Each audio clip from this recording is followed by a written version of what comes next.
Hi, I'm Mary B. Safrit, and welcome to the Unsuitable podcast. In episode 2, you're going to hear from my good friend Liz Avanzato. Liz has a master's degree in applied linguistics. She currently works at Redeemer Presbyterian Church, and she's a really good friend of mine. We met at church, but I really got to know her playing football. We play on a touch football team together, and she's very fierce. She's really good at it, and she's just been a really great person to know. She's full of a lot of wisdom. In this episode, we're going to talk about baseball. We're going to talk about friendship. We're going to talk about her time living in Mexico, and I really hope you enjoy it as much as I've enjoyed knowing Liz and benefiting from her wisdom and life experience. So get excited. And here we go.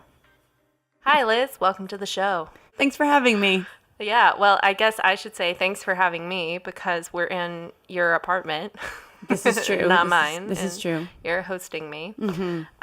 And I'm especially grateful because it is baseball season and you're a huge Yankees fan. Yes. In fact, the pregame is on right now on silent in the background. Behind Mary B. Right in your line of vision. Thank you. Mm-hmm. How did you get into baseball? You know, I grew up watching baseball with my dad. He liked to watch the Yankees, and my grandpa was a huge fan too. He always thought that the Yankees he was always very pessimistic. You know, everything, he loved the team, but you know, if they started to lose, it was like they were all bums. And I started playing softball when I was in third grade.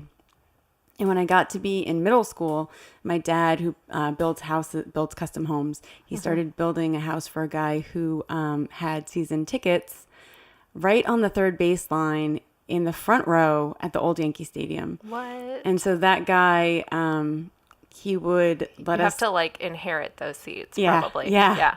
He would invite us, and so we went to a lot of games, and those were, I remember going in the early years of Derek Jeter, and just, I think back so much, you know, like when I go to the stadium these days and I'm sitting in the grandstand, like at the top in the cheap seats. Mm-hmm. I don't really care where I'm sitting, you know, it's just great to be there, but I just think those times were just so special to me, and they're definitely what made me so excited to be a Yankees fan. And I don't know, it's just really good memories with my family.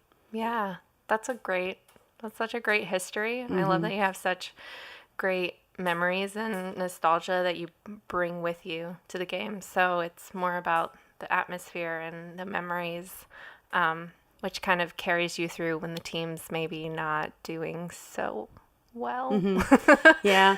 And I think, you know, I think sometimes I tell people I actually kind of got back into watching baseball this year because it really bums me out to watch it by myself. And so what you're saying really, it makes sense. I grew up watching in community with my family all the time. Yeah. You know, during baseball season, like every night watching the game at home. And so the idea of sitting here by myself and watching it by myself is kind of sad.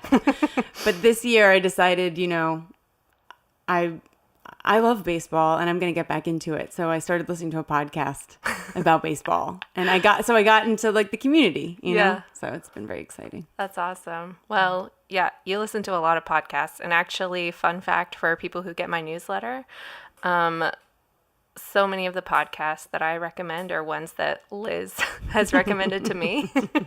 So it's cool to have you on this podcast, to kind of like be on the other side of that for you. I've listened to a lot of podcasts, but it's been my lifelong dream to be on a podcast. So thank you, Mary B., for helping me accomplish that. You're very welcome. I did not pay her to say that. Could you tell me about a time that you felt unsuitable? Yeah, so let's see. So I lived in Mexico for 6 years, and I definitely would say that I felt unsuitable upon returning to the United States. They call it reverse culture shock. And, you know, when I went to Mexico, they talked a lot about culture shock. You know, you're gonna love the culture and for a few months, and then you're gonna just be really down in the dumps because you're going to realize that you're going to miss certain things about American culture, and you're going to kind of go through this withdrawal, whatever. So a lot of talk about initial culture shock, but reverse culture shock, not so much information about. And so when I came back to the States, I remember distinctly, it's so funny to think about it. I moved to the city. I had some friends that lived in an apartment near me, and I was going for a run. And I thought, as I'm running by, oh, there's their apartment. Maybe I'll just stop by and say hi, because this is like totally normal. If you're a New Yorker, you're like, oh my gosh, what the heck is wrong with her? But it's totally normal in Mexico. Like you run by somebody's apartment, you throw a rock at their window, they come to the window, you hang out, maybe you go get tacos. I don't know. So I was just running by my friend's apartment. I thought, okay, I'm going to stop in. And so I went, and it was actually a doorman building. And the doorman was like, who do you want to see? And I was like, oh, my friend so-and-so in this apartment, like I knew that she wasn't working. So I knew she was at home. Right. And he was just like, she's not here right now. I'll just let her know you stopped by. And then months later, I kind of realized, oh my gosh, people just don't drop by unannounced. No. Here in New York City or in America. Like showing up on somebody's doorstep is not the norm, whereas it was something so normal where I came from. So it really took a long time. There were so many instances upon returning from Mexico where I felt unsuitable.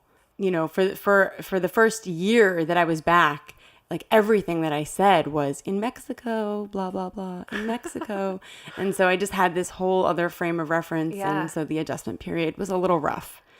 Thank you to all of the people who were friends with me then. It was rough. Can you walk us through a little bit how you came to live in Mexico? Yeah. So let's see. When I went to college, I had to choose a major. And so the major that I chose was Spanish, because in high school I was good at Spanish. And so I thought, okay, this is college.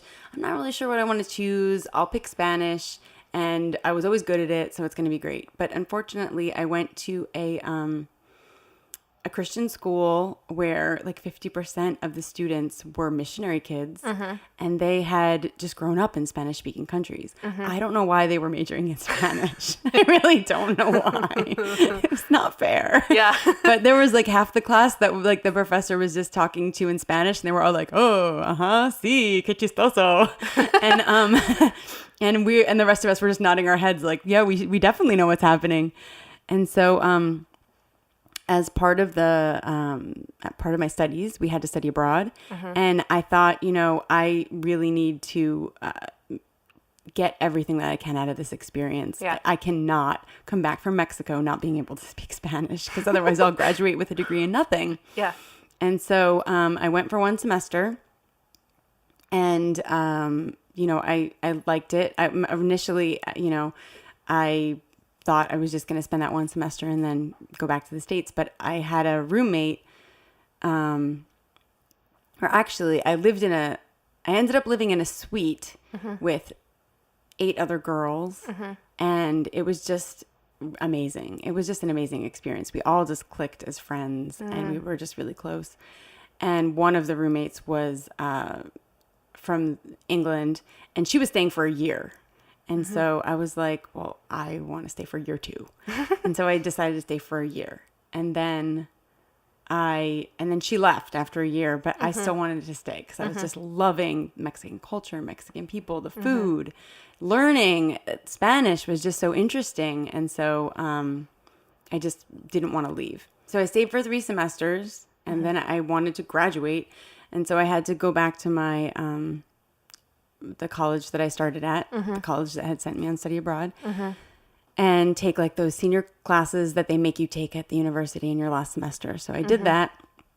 And on graduation day, my professor, my advisor was like, oh, Liz, this is so-and-so. She graduated last year. She was in your class, right? And I was like, I'm graduating with my class. Like she accepted a lot of transfer credits, and I think it was because she thought that I was graduating late, but it turned out I graduated right on time. Yeah. And so I'm very thankful for that. I graduated, and then I immediately moved back to Mexico. Okay. So what did you do there? I So after I graduated, I did a program to become certified as an English language teacher in Mexico. And so I started teaching at Volkswagen, which was rough because I was teaching at 7:00 in the morning students before they went to work. And like nobody wants to take English classes before they go to work at 7:00. They were always falling asleep. And I was falling asleep too. So anyway, it was rough. And then after that, after working at Volkswagen, I started studying my master's in applied linguistics. And at that time, I also started teaching at the Universidad de las Americas, where the same place that I was studying the master's. So I taught English as a second language, or English as a foreign language, to the students there. Yeah. What was your faith like at that time? Yeah, it was a rough time for me. I mean, when I arrived, I was with another student from my university, and so we would always like go to church together, and there were some missionaries that were nearby that we got connected to, and we would kind of go to different activities with them. But it was hard because I felt like to be with Christian people was kind of to be with American people. The missionaries that were there by the university, they lived right outside the walls of the university. They were fabulous people, but it was just, at that time I really wanted to be immersed in like Mexican culture and different experiences, and they were so apart from that. For example, like drinking is really something that is a part of Mexican culture, and they were totally against drinking. And so it was hard to see how they would separate themselves from, they wouldn't be in the same situations where people would be drinking. And I felt like that would be to miss out on a lot of just like living life with friends in Mexico. So at first I laugh because in that first year, that first semester, I would go out with my girlfriends that I lived with in the suite. We would go to the bar, and it would be 12 o'clock, or the club rather, and it would be 12 o'clock, and I'd look at my watch and I'd say, I gotta go to church tomorrow. And they thought I was so funny. And then, as the semesters went on, like leaving at 12 became leaving at 1, became leaving at 2, became staying out all night and not going to church at all. And yeah, my faith definitely suffered a lot. And it got to the point where, I just was completely, not going to church, not interested in God, not thinking that he had any part in my life. And there was one point where I was dating a guy and I thought, I haven't been to church in a while, but like, I'm going to try to take him to church, because somehow I felt like if we went to church and had a positive experience, then it would be like, it's okay. I can keep dating this guy and like, he's good, whatever. And so we go to church, and for the first time in my life, the entire sermon is about tithing. Just about you should give 10% of your money to the church. Yeah. And I never had heard a sermon on tithing before. And I have not heard one since necessarily. And so we walked out of there, and he turned to me and said to me, "You're telling me that your religion wants me to give 10% of my money to them? I don't think so." And for me, it was just kind of a moment of like, oh, what am I doing? But it didn't take me back. I still was, just wanting to do my own thing. And it got to the point where I was graduating from the master's program and then thinking about what am I going to do next. And I was looking for jobs in Mexico. And I was thinking, my parents really wanted me to come home. Yeah. And I said, I'm not going to come home. I'm going to stay here. Nobody can stop me, And then a few weeks later, maybe just like a month or two before I was about to graduate, I went out with friends, and it just sounds so silly to say this, but like my car got stolen, which is so crazy because I loved that car. Yeah. It was 16 years old. It had 217,000 miles on it.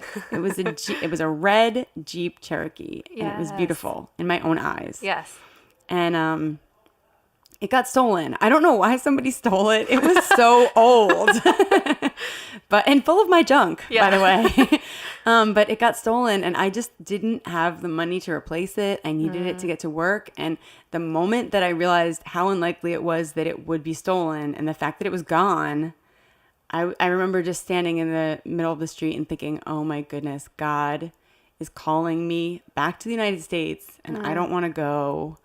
And I would like to say that I felt like instantly his presence and things were awesome right after. But it was like what followed was like a very painful year of readjusting and, reverse culture shock. Yeah. So it was some difficult times. Yeah. So when you got back, you lived with your parents for a little while, right? I did, yes. I moved back to New Jersey, and I love New Jersey. Living with parents, not as exciting, but I moved back to New Jersey, and I lived there for a year, and I worked as a private English tutor, going to people's. I went to where different people were employed that had been relocated, and I taught them English either at their work or some of them I went to like their homes and taught like their wives or children. Yeah. So that was very interesting to still kind of have that connection. I worked with a lot of Hispanic people, so to still kind of have the connection to like a Hispanic population, but it was a really rough transition year. Yeah. Can you talk about what brought you back? Sure. To church and Jesus and stuff. Yeah. So after I was back in New Jersey for a few months, I decided I wanted to start a PhD program, and so I started studying applied linguistics, which is what brought me into the city. I ultimately did not finish this program, which is too bad, but I still love linguistics. Yeah. My life just took a different turn. Right. But during that time, I was really depressed, and so I ended up meeting up with a high school friend, and when I met with her, she was just asking me like, how's your faith? How are you doing? And I told her, you know what, I'm really struggling, to be honest. Yeah. I just don't know what's going on in my life. And she said to me, you know, why don't you come to my community group? I have this great group of friends. You can join my group. All my friends can be your friends, and it will just be awesome. And I was just in such a desperate place. Yeah. And so I said, okay.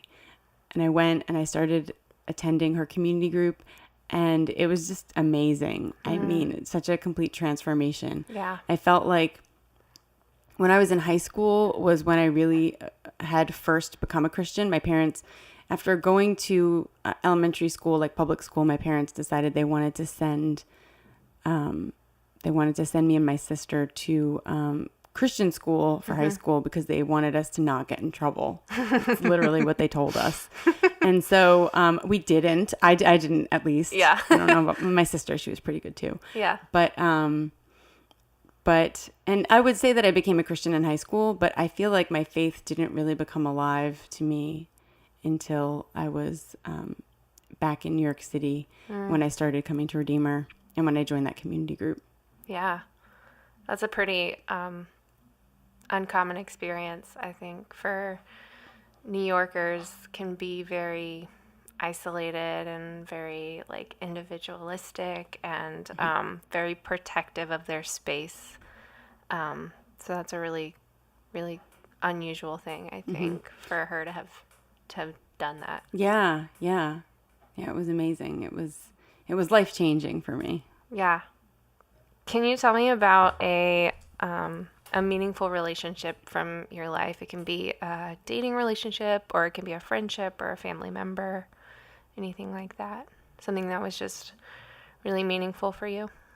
Yeah, so I would say one of the most meaningful relationships I've had is with my friend Gemma, who is, I met her when I was in Mexico, and she was one of the girls that lived in the suite with me, one of the 8 girls. And I remember meeting her in the bathroom on like my second day in a foreign country.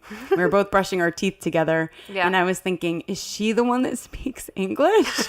Or she's totally British. Like but you know, you're in a new country and you're just like, I've never seen any of my other, suite mates. I don't want to just assume I can talk to this girl in English. Right. And so anyway, we met brushing our teeth, and I mean, we've just been through so many experiences, like experiencing Mexico together. I mean,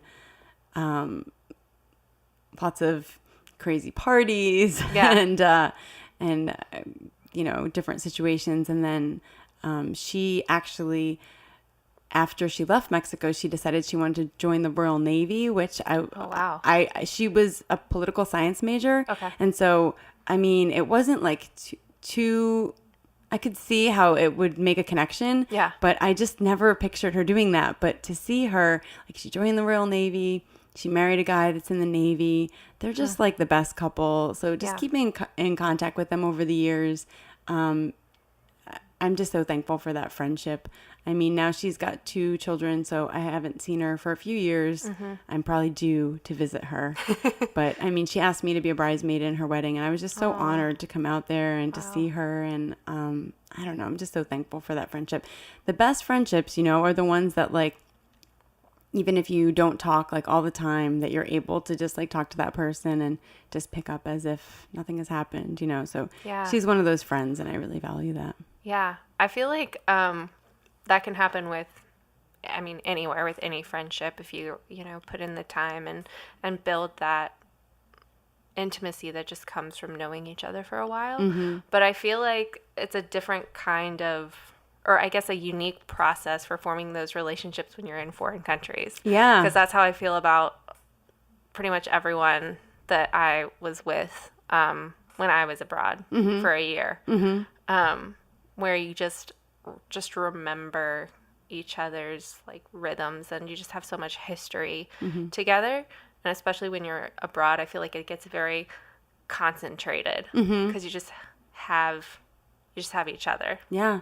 And also, even though she was from the UK and, we had different cultural experiences, we both were learning Spanish. Yeah. And we were both confused about different things, that were going on. So like, hey, this person just said X. Like, what do you think that means? Or, we were working those things out together. Yeah. So, I think that it created a very special bond between us. Was it like very natural for you to become friends? Did you like click automatically, or did it take a little time? That's a really good question. I think we became friends pretty instantly. Yeah. I think we were very different in some ways. Like in terms of food, I don't know, I grew up in kind of a foodie family. Yeah. But I could tell you like the things that Gemma likes to eat. Well, actually it's changed a lot. It's really changed a lot, but she, her foods that she liked were kind of specific. Yeah. And she was not very, I was really into, like, even in Mexico, I played softball.